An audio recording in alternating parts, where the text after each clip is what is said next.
নমস্কার, আমি পিঙ্কি। আপনারা সকলে ভালো আছেন, সুস্থ আছেন, আর আপনাদের ভালোবাসায় আমিও ভালো আছি।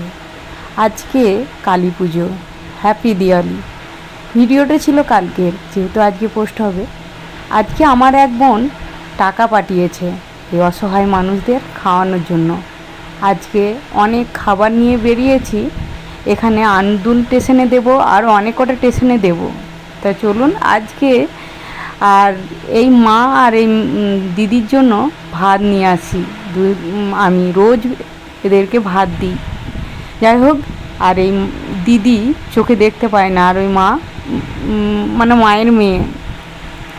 আর এ একজন দাদা অন্য জায়গায় বাড়ি, এখানে এসে বসে আছে। ইনিও চোখে দেখতে পান নাই দাদা। যাই হোক, খুব খারাপ লাগে, কষ্ট হয় মনে। জানি না, কখনো ভেতরটা কেঁপে ওঠে, মনে হয় কী কষ্ট হচ্ছে। আহা, আমরা তো অনেক ভালো আছি সেই জায়গা থেকে, দুবেলা খেতে পাচ্ছি।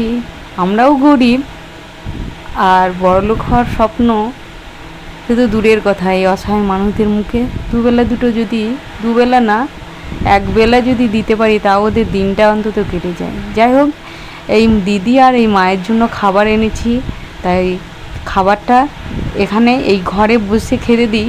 এখানে পুলিশ কিংবা স্টেশন মাস্টাররা কিচ্ছু বলে না। ওনারা আমাকে খুব সাপোর্ট করেছেন, বলেছেন হ্যাঁ খুব ভালো, এখানে বসেই খাবে।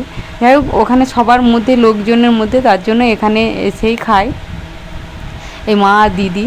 যাই হোক, ওনারা বসে পড়েছে, আমি ওনাদেরকে খেতে দেব। আজকে নিরামিষ আইটেম করেছি। যাই হোক, এই অসহায় মেয়েকে নিয়ে আর মা আর কেউ নেই ও পরিবারে ইনকাম করার মতো, তাই স্টেশনে এসে বসে থাকেন। যা হাতে একটু পয়সা ওঠে সেই নিয়েই খায়। আর বাড়িতে কোনো গ্যাসের ব্যবস্থাও নেই যে বাড়িতে রান্না করে খাবে, তাই প্রতিদিনই ওনাদেরকে স্টেশনে এসে বসে থাকতে হয়। স্টেশনে এসে বসে থাকে, কেউ না কেউ খাবার দেবে। এবং আমি প্রতিদিনই আসি, কোনো দিন যদি না আসতে পারি বলে দিই যে আজকে আমি আসতে পারবো না কিংবা কালকে আসতে পারবো না। তাই ওনারা তখন খাবার আর এক জায়গাতেও খাবার দেয়, ওনাদেরকে অনেক কজনই খাবার দেয়। যাই হোক, পয়সা নেয় না। আমি এখন খেতে দিচ্ছি আর কথা বলছি, গল্প করছি। আমি বলছি যে এক বোন তোমাদেরকে খাওয়ানোর জন্য পয়সা পাঠিয়েছে, তাকে আশীর্বাদ করবে, সে যেন ভালো থাকে, সুস্থ থাকে, সে যেন অনেক বড় জায়গায় পৌঁছায়। যাই হোক, আমি ওদেরকে খেতে দেওয়ার জন্য পাতা দিয়ে দিয়েছি এবং বসে ভালো করে আমিও বসে নিয়েছি। আর এত সুন্দর পরিষ্কার জায়গায় খেতে দেওয়া, বসতেও কোনো খারাপ লাগে না। যাই হোক, বসলে বেশ আরাম করে সুন্দর করে সবাইকে খেতেটা দেওয়া যায়। যাই হোক, খেতে দিচ্ছি। আর জিজ্ঞাসা করছিলাম নিরামিষ খাবার আজকে দেখো কেমন হয়েছে। আর ওই দিদি আর মা একজন বলছিল যে একজন রাইস এসেছিলো, রাইস নিয়ে, রাইস আর আলুর দম, আমরা খাইনি। আমি বলছি খাবারটা তো নিয়ে নিতে পারতে রাতে খেতে। বলছে আমাদের কাছে জায়গা নেই, তাই নিইনি। আমি বলছি খাবারটা খেতে হতো, আমার খাবারটা নাই তোমাকে আমি বাটিতে করে পৌঁছে দিতাম বাড়িতে। তাই বলছে ঠিক আছে, এবার থেকে তাহলে খাবার নেব। কারণ আমি আজকে বলেছিলাম যে আজকে আমি আসছি খাবার নিয়ে, তার জন্য ওনাদের কাছে আর খাইনি। যাই হোক, একটা দিন যদি কারো খাবারে চলে যায়, সত্যি খাবার অনেক কষ্ট করে হয়। যারা আমরা খাবার নষ্ট করি তারা বুঝি না, কিন্তু আমি খাবার নষ্ট করি না। খাবার ইনকাম করতে কিংবা জোগাড় করতে খুব কষ্ট হয়, খুব। আমি এক মুঠো ভাতও ফেলি না, আর ভাতটা ফেললেও কোনো কেউ যাতে খেতে পারে সেই রকমভাবে ভাতটা ফেলি, যাতে কোনো পোকামাকড় কিংবা কোনো পশু, ছাগল সবাই খেতে পারবে, কুকুর। যাই হোক, আপনারা আমার পরিবারে কিংবা আমাকে একটু ভালোবাসা দিলে আমি একটু ভালো জায়গায় পৌঁছাতে পারবো।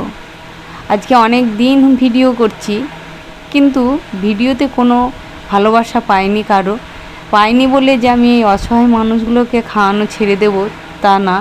আমি এই কাজ করেই যাব।